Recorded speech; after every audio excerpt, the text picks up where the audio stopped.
మంగళగిరి ప్రాంతంలో వినాయక చవితి నిమజ్జనాన్ని పురస్కరించుకొని గత 2 రోజుల నుంచి వివిధ ప్రాంతాల్లో విగ్రహాల నిమజ్జన కార్యక్రమానికి తరలి వెళ్తూ ఉన్నాయి. నిన్న కొన్ని విగ్రహాలు నిమజ్జనం పూర్తి చేశారు. తాజాగా ఈరోజు మంగళగిరి మండల రూరల్ ప్రాంతాల్లోతో పాటు మంగళగిరి టౌన్లో కూడా చాలా విగ్రహాల నిమజ్జనానికి తరలి వెళ్తూ ఉన్నాయి.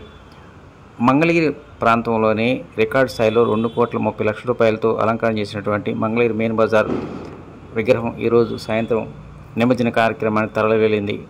అంగరంగ వైభవంగా ఈ యొక్క కార్యక్రమం నిర్వహించారు. విద్యుత్ కాంతులతో అదేవిధంగా బాణసంచారం కలుస్తూ విగ్రహాన్ని ప్రధాన వీధుల గుండా ఊరేగింపు జరిపారు. ఈసారి స్వామివారి లడ్డు 1,75,000 రూపాయలు పలికింది. దీనిని మంగళగిరిలో నేరేళ్ల మురళీకృష్ణ కన్స్ట్రక్షన్ అధినేత మురళీకృష్ణ ఈ యొక్క లడ్డును దక్కించుకున్నారు. మంగళగిరి పట్టణ అదేవిధంగా రూరల్ ప్రాంతంలో ఈరోజు నిమజ్జనాన్ని పురస్కరించుకొని వివిధ చోట్ల అన్నదాన కార్యక్రమాలు జరిగాయి.